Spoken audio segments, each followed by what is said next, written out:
Hermanas Hospitalarias enpresak Nafarroako gobernuaren baimenarekin Elizondoko Benito Mendizentruan dituen 3 eraikinetako bat ixtea erabaki zuen enpresaren etekinak are gehiago handitzeko.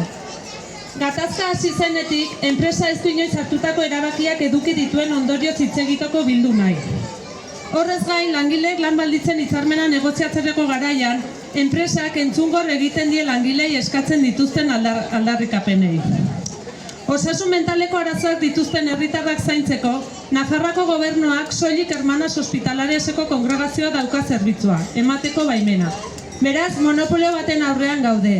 Eta Nafarroako gobernuak azpikontratatuta mantentzen du, ematen duten zerbitzuari kalitatea helburutzat izan beharrean.